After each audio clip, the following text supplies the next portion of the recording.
it's me, Mami Ayi again, and samahan nyo naman po ako sa aking daily routine dito sa bundok ng Shalala. So for today's video nga mga mare, eto nga at for the give na naman nga ang person. Wala na naman nga kasi kaming tubig dun sa bahay mga mare, kaya nga eto at pumunta na nga ako dito sa aming balon. Kung napapanood nyo nga kasi yung mga dati kong video mga mare, ay nasabi ko nga doon na wala nga kaming tubig dito na nawasa dahil nga kabundukan na nga ito at hindi nga umaakit yung tubig.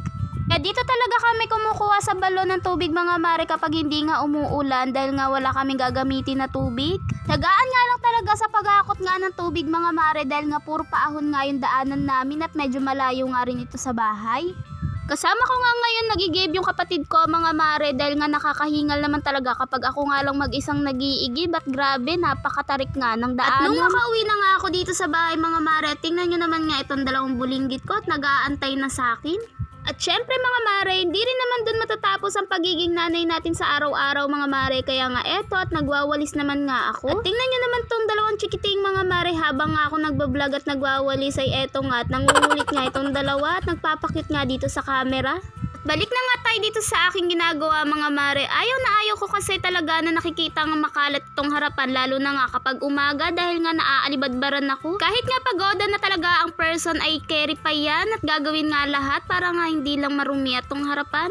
Nang matapos nga ako makapagwalis at nakapagpahinga nga ng kaunti ay bababa na naman nga ang person at bibili na naman nga ng ulam dahil nga tanghali na. Sumabay na nga rin ako dito sa tita ko dahil nga magsusundo na nga rin siya sa kanyang mga junakis dun sa eskwelahan at tingnan nyo naman nga ang person at haggard na. Dito na nga ako dinala ng mga pako mga mare at maglutong ulam na nga lang daw ako dahil nga ayoko na nga rin magluto at napapagod na nga. Bumili nga lang pala ako ng 6 na pirasong Shanghai mga mare at 6 pesos nga lang pala yan isa at bumili na nga rin ako ng isang order na ulam. At nang makauwi na nga ako sa bahay, eto nga nagsalang nga lang ako ng kanin namin at sabay ko na nga rin tong pinaliguan tong mga chikiting at amoy araw na nga.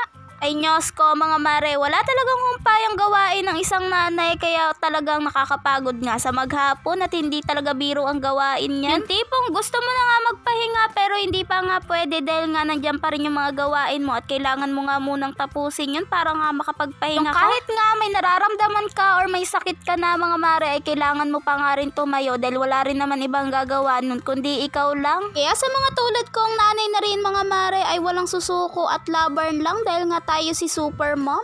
O diba? Yung matapos ko na nga rin sila mapaliguan ay binihisan ko na nga rin para nga kami ay makakain na, tanghali na.